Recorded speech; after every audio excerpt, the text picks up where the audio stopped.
ng bumbero. Mag-ingat kayo. Oo. Kayo mga nagpapakilalang bumbero.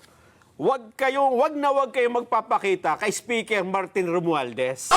Teka. Baka mahalihaw kayo ng Ano nangyari kay ng polo Speaker? niya, Galit na ba si Speaker ngayon? Galit na galit, Jen. Tagal na hindi nagsasalita si Speaker sa mga pangyayari ngayon, ha? Sabi niya, hindi ako, nananahimik ako rito, guguluhin niyo ako. Oo. Lalo na kayo, mga bumbero nagpapakilala, hindi, peke pala kayo, ha? Yung mga gumagawa ng AI, lahat na lang, sinabi niya eh. Pati si Speaker, nakialam Oo, na sa... nakialam na. Sabi niya, Teka. Jen, ipakita mo sa akin yung loloko na yan. Oo. Hahalibasin ko ng yan. Sasapatusin ko yan. Oo. Eto, sabi niya, Sige nga. let me be clear. Ba? Iliwat mo sa sariling wika natin, Oo. sa Espanyol. Sige. Let me be clear. Magkaliwanagan nga tayo. Yun. Oo. Tama.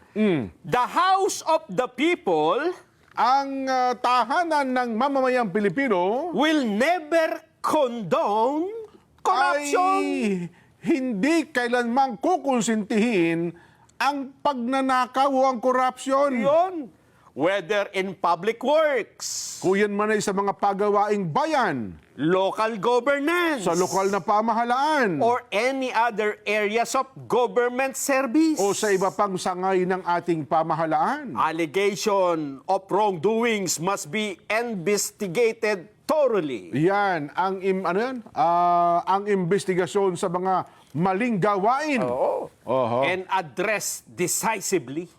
At dapat malaman natin kung saan sila nakatira. Yung ano address? Anong address?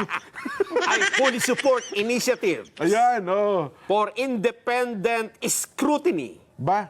and fair prosecution Oho. to ensure that those who betray public trust are held accountable under the law.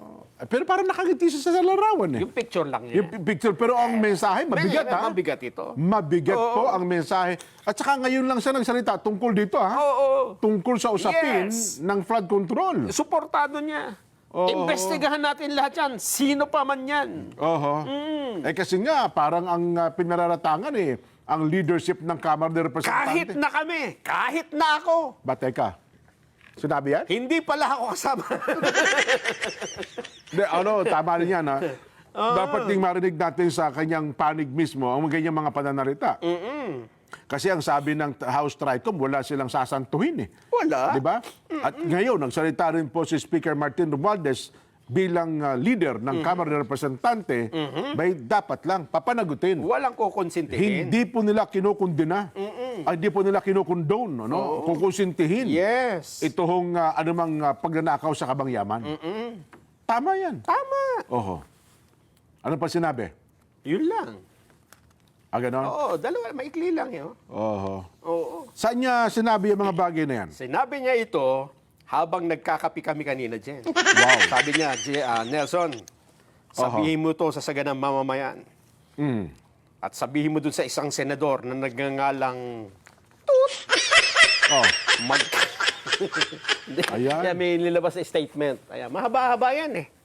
Office of the House Oo, Speaker. oo. Ayun. Yung kinuha nating statement ay bahagi lang. Oho. Bahagi lang nung kanya. So, tama yun. Kasi maraming ang nananawagan ngayon na bakit para bang tahimik si Speaker tungkol sa usapin ito. So, ngayon nagbigay na siya ng kanyang pahayag Oo. ukol dito sa usapin ng graft and corruption. Yes.